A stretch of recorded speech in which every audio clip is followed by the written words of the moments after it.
Traffic was loud that evening.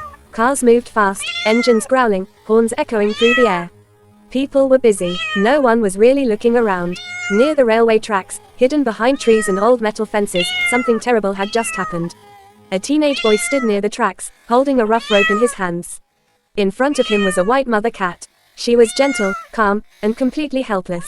The boy wrapped the rope tightly around her body and tied the other end to the iron rail. The mother cat struggled, crying softly, not understanding why this was happening.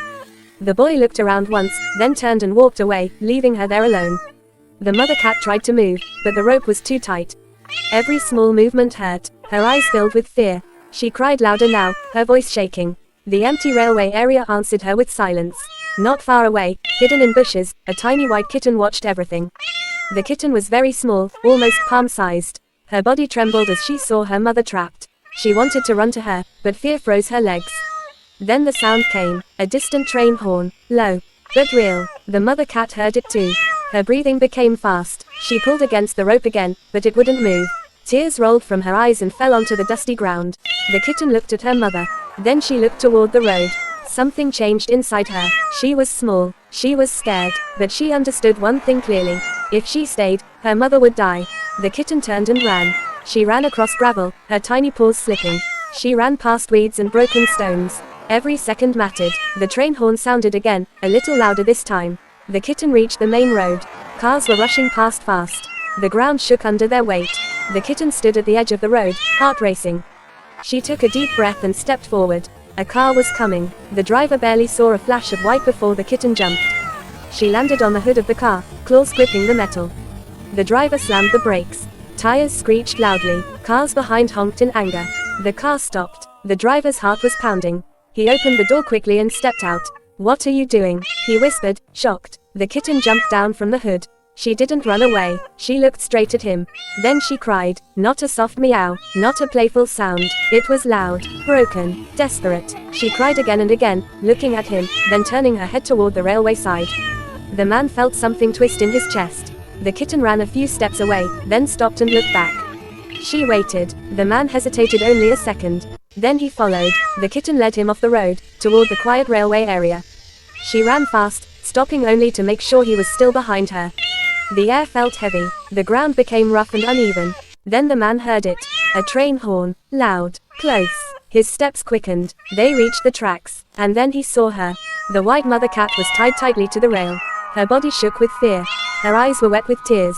She cried weakly, exhausted from struggling.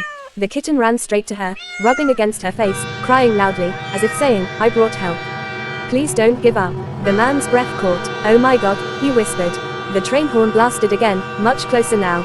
The ground vibrated under their feet. There was no time to think.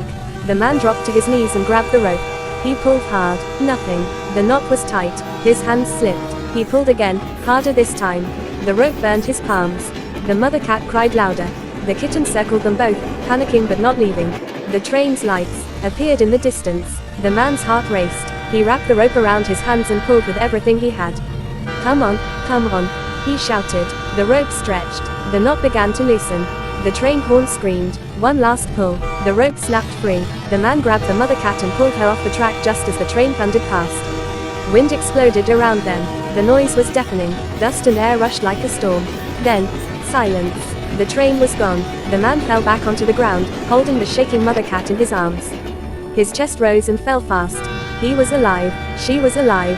The kitten ran to them and pressed her tiny body against her mother. She rubbed her head under her chin, crying softly now. The mother cat licked the kitten again and again, as if trying to make sure she was real. The man watched quietly, his eyes full. The kitten sat beside her mother, chest moving fast, eyes still alert. She didn't run away. She didn't celebrate. She just sat there, like a tiny guardian. After a while, the man gently moved them away from the tracks. He loosened the rope completely and checked the mother cat. She was shaken but safe. The kitten stayed close, never leaving her side. As the sun lowered, the man looked at the tiny white kitten and shook his head in disbelief. So small, he whispered, and so brave. That kitten had no words humans could understand. No strength to fight, no size to scare anyone. But she ran into traffic. She stopped a car. She guided a stranger, not for food, not for herself, but to save her mother. She wasn't fearless. She was terrified, but love made her brave. And that day, a tiny white kitten proved that courage does not come from size or power. It comes from the heart.